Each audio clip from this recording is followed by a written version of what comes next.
wacana publik. Harus menjadi wacana publik. Ya kita kan udah berapa tahun nih ngobrolin terus, harus seperti itu, harus rame dia. Jangan dikit-dikit ini tak terbahasakan, nggak bisa pakai akal. Nah, terus pakai dengkul kan gitu. Saya jawabnya gitu. Apa kok nggak bisa pakai akal gitu. Kan begini kan orang itu dekat. Oh iya. Bisa didiskusikan gitu. Jadi nggak gelap. Lebih baik mengetahui hal-hal seperti itu jauh-jauh hari sebelumnya. Karena ketika hal itu terjadi, mungkin tidak ada orang yang bisa diajak berkonsultasi. Jadi hal-hal spiritual ini harus dikenal sejak awal gitu. Menjadi ya wacana publik.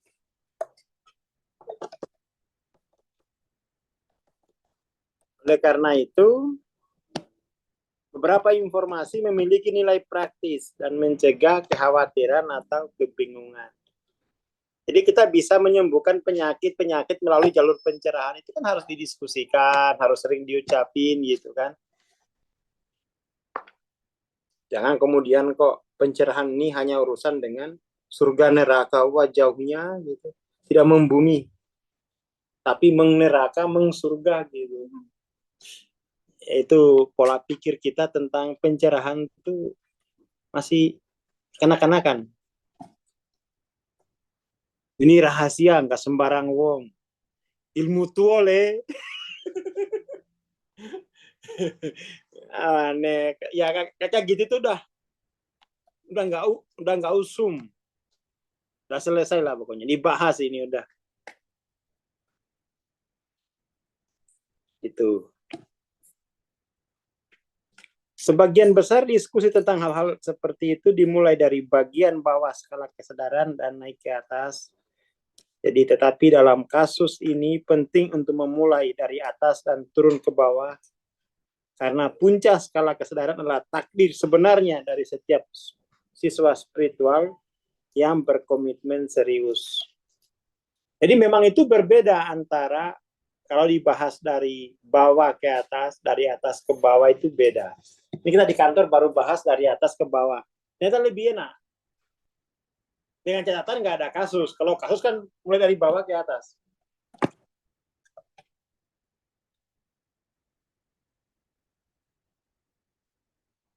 Kehadiran kesadaran tingkat lanjut yang tidak terduga dapat muncul tanpa pemberitahuan. Oleh karena itu, transendensi di luar level 850 dapat memunculkan beberapa masalah yang mungkin penting untuk diketahui sebelumnya. Ini bersamaan dengan pindah ke medan kesadaran berenergi tinggi yang sangat kuat, yang sistem saraf manusianya tidak siap karena jarang kemunculannya sepanjang evolusi Homo sapiens. Homo ini awalnya itu kan dia, ini kan bahasa Latin ya, bahasa Latin, asal katanya itu kan dia humus. Humus itu artinya tanah, makhluk bumi. Sementara homo ini jenisnya, jenis makhluk bumi. Dari kata humus inilah muncul istilah humanis. Human, itu kata dasarnya itu humus, homo. Artinya itu makhluk bumi. Makhluk bumi.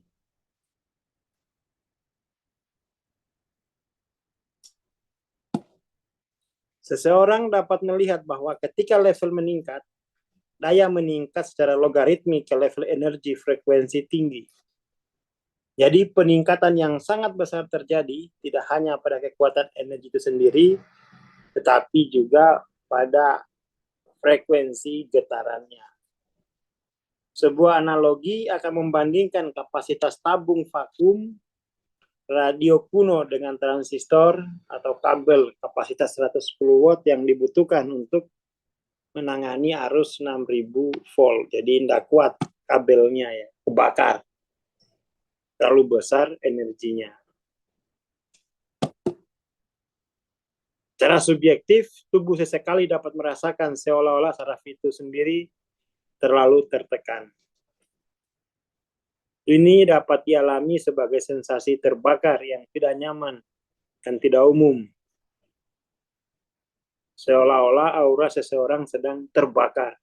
Bom Boraka ini kan, unsur apinya ini kan, menyala terus. Ini mungkin disertai dengan rasa sakit atau nyeri yang membuat stres, perasaan lemah yang tiba-tiba, atau ketidakmampuan untuk berfungsi.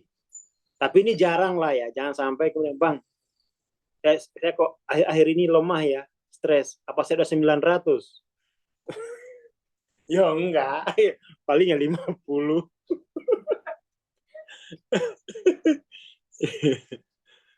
Ini kok persis banget ya, seperti buku TLOC gitu.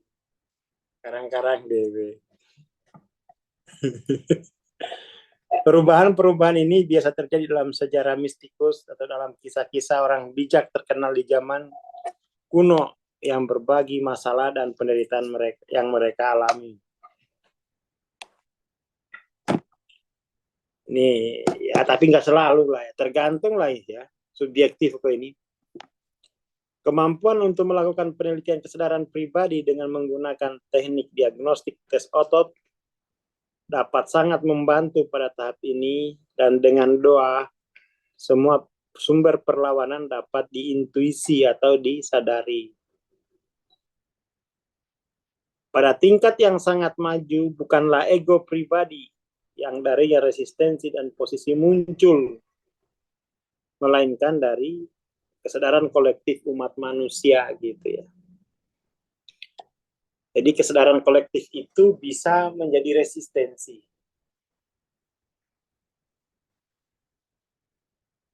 Jadi kalau misalnya kau sakit gitu ya, nggak sembuh-sembuh, padahal ini udah transendensi pribadi, ketidaksembuhannya itu karena kesadaran kolektif juga bisa. Maka kemudian tuh penyembuhan paling cepat itu ngajar, sembuhin kolektifnya gitu.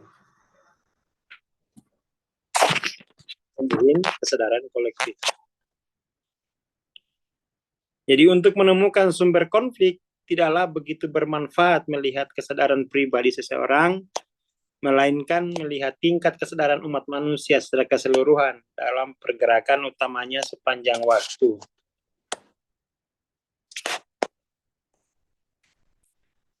Kenapa belum, kayak misalnya di Amerika gitu ya, di Amerika itu setiap hari itu 1.700 orang miliarder baru. Kenapa? Kesadaran kolektif mereka sadar bisnis, sadar ekonomi. Di sini boro-boro 1.700 sehari. Ya, itu aja gitu. Kenapa? Kesadaran kolektif kita ya baru seperti itu.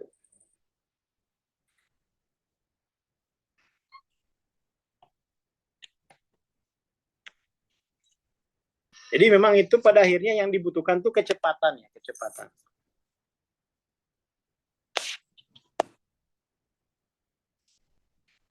Jadi memang di level keilahian tuh ya percepatan evolusi kolektif itu dengan ya sisi transendensi gitu ya. Bikin kelas terus gitu. Yang ngeyel-ngeyel ya nggak usah diladenin. Keluarin grup selesai. Nah, iya, nggak mau diirsat kok ngapain gabung grup, ngajak gelut, ay. Ya kan, nggak usah nggak usah diladenin. Suruh cari grup yang sesuai untuk jiwanya kan gitu.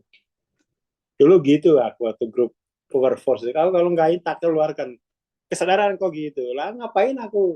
Wong kamu ndak cocok di sini gitu loh. Nggak cocok.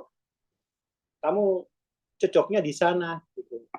Jadi dikeluarkan gitu. Wah itu nggak ada cinta kasih. Justru itu cinta kasih yo.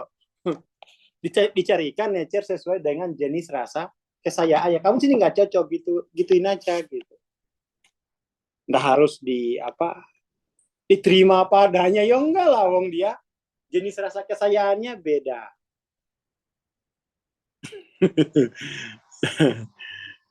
Jadi enggak ya pinginnya apa gitu. Kalau pingin berantem ya jangan di grup ini. Di sini nggak ada yang mau berantem. Soalnya apa? Sudah sudah sadar jenis rasa kesayangannya itu pahit nature-nya. Jadi pingin yang manis. Nah ini pingin gelut. Ay.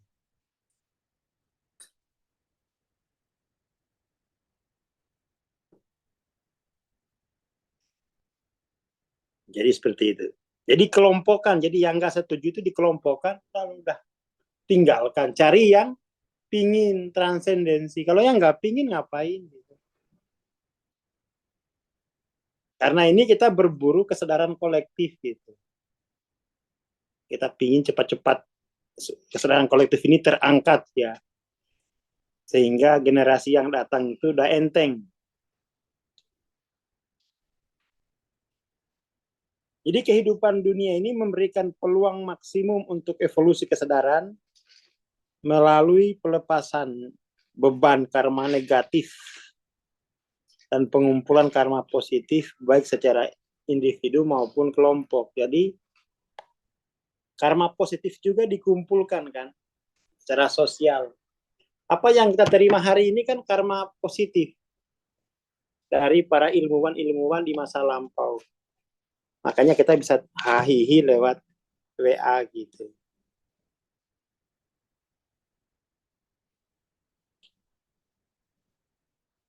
Karma negatif juga begitu. Jadi kalau ada misalnya di grup ribut gitu ya, cariin grup untuk memperbanyak karma negatifnya. Kalau di sini soalnya ini udah lain arahnya untuk penumpukan karma positif. Seperti itu. Jadi dicariin kelompoknya biar cepat. Sebuah tinjauan singkat dari sejarah manusia masa lalu mengungkapkan bahwa jelas ada banyak karma negatif yang harus di-cancel untuk apa ya, biar lebih sedikit gitu. Seluruh generasi telah menyesuaikan diri dengan bentuk-bentuk kebrutalan, kebiadaban, dan perilaku biadab paling menjijikan yang berlanjut hingga hari ini. Dengan demikian, dunia ini dapat diserahkan untuk melayani kebaikan tertinggi sebagai bengkel untuk peluang maksimal. Jadi kehidupan dunia itu adalah kesempatan untuk membatalkan nature rendah dan memperagakan nature tinggi. Seperti yang dikatakan Sang Buddha, langka dan sangat beruntung terlahir sebagai manusia. Lebih langka lagi mendengar tentang kebenaran. Bahkan lebih jarang lagi yang berdedikasi terhadap pencerahan. Perubahan lain yang terduga dalam kapasitas fungsi keadaan kesadaran yang sangat maju adalah bahwa jenis kemampuan dan minat otak kiri sebelumnya menurun. Jadi diri itu bersifat non-linier, melampaui linearitas sekaligus meliputi linier. Dan dibutuhkan energi yang cukup besar untuk memproses informasi linier sekuensial, terutama dalam detailnya. Dengan demikian, dunia teknologi dengan semua gadget dan berbagai opsi operasionalnya sangat mungkin untuk sepenuhnya untuk sepenuhnya di luar kemampuan seseorang. Jadi kemampuan mesin itu bisa lebih cepat daripada kemampuan kita. Karena kita ini beroperasi di non-linear.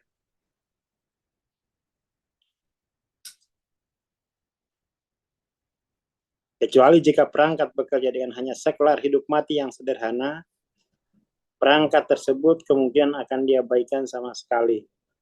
Di sisi lain, tidak ada masalah sama sekali dengan konsentrasi.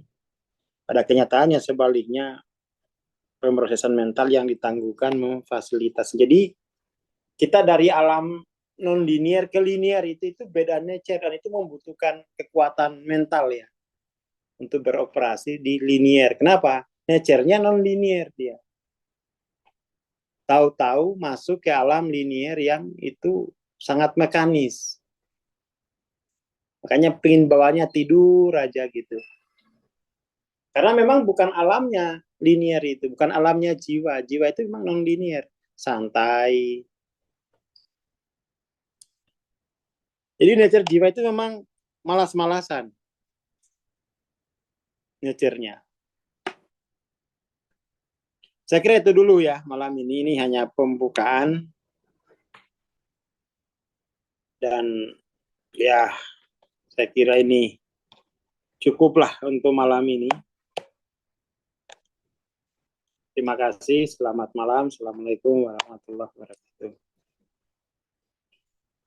Ya, terima kasih Bang Asor. Ya, sobat kelas, kita akhiri kelas malam ini sampai di sini.